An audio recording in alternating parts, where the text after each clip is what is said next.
Hey everyone, I've come back to show you a little bit more difficult cards as a bit of maybe an intermediate skilled card, just because of the scoring and the cutting. So I'm going to show you the finished card. So I've made it so that it ends up being 6x6 card. So, but you could make it different sizes by just adjusting the way you do it.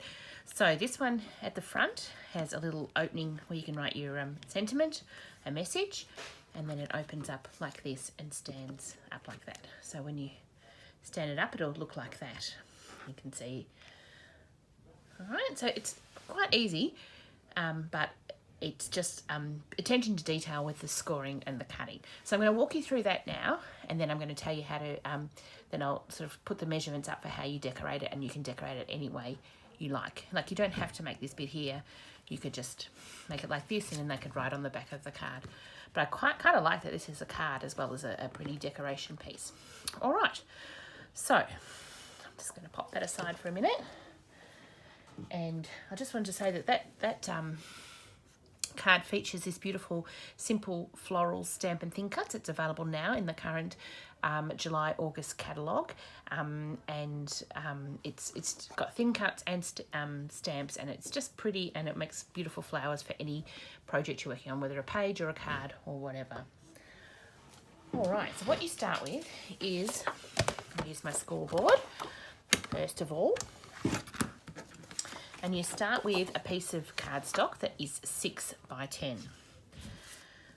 And then we're going to score it first. So I'm going to score even where I'm going to cut, and then I go back, and then you can just cut along the score line because it just makes a little easier. All right, so we're going to start with it on our short edge first. And I also use a ruler for this one. You can use whatever you like. So you've got to score 4 inches. Score it 4 inches down to 6 inches. So what I do is I put my ruler at 6 inches, which is here, just a bit lower than that, and then you've got to score at 4 inches. So I'm going to score at 4 inches all the way down to 6 inches. All right, and then you're going to turn it anti-clockwise. That's clockwise, anti-clockwise, and so score to this 2-inch score line. And you can put the ruler there if you're worried about going over the line, but it's pretty easy to do. And you're going to score at 2 and 4, just down to that score line. Okay? And then you're going to score at 6 inches all the way to the bottom. Okay? Then you're going to turn it anti-clockwise again, which is this way. I have to think about it every time. Then I'm going to score at 4 inches all the way down to 6 inches. So it's going to go over this first score line here. So I'm going to put my ruler again at 6 inches, just as a visual reminder. And I'm going to score at 4 down to 6, like that. All right. And then I'm going to turn it anti-clockwise again. So I got better at it that time. And you're going to score it 2 and 4, but just down to, I think I've missed a line somewhere.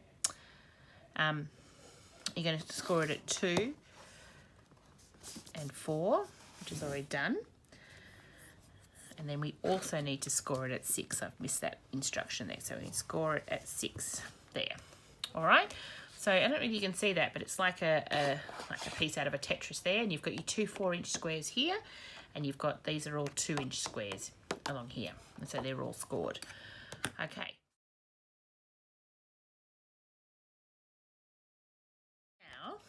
I'm going to cut. I'm going to actually draw on here where I'm going to cut so you can see. That might be easiest. So I'm going to cut from here. Oops, got to use my ruler.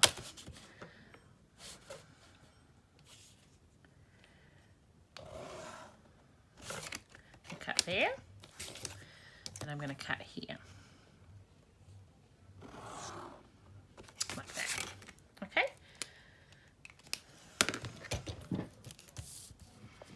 So the easiest way to do it is to put your trimmer blade, make sure you've got it in the right spot, then put your trimmer blade to start with a little line at 2 inches and score all the way down to 6 inches.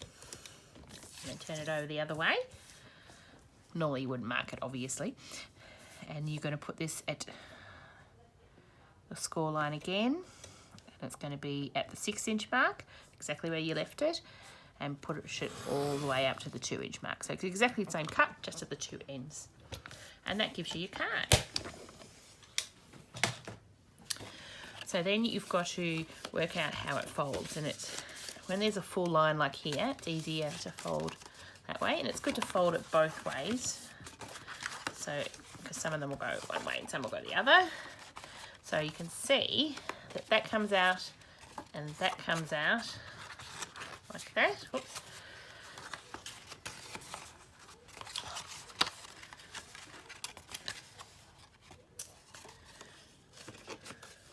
Sorry, that goes backwards. That's what I'm doing wrong. And that one goes forward. So there's your 6-inch square. And then it comes out like that. So there you go.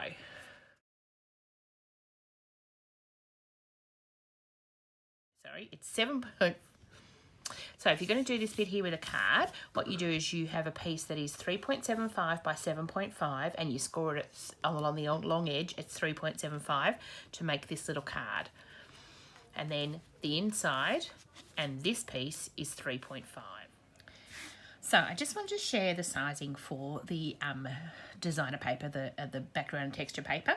So on the small squares, because they're 2-inch squares, you need 1.75 by 1.75 squares of B&T.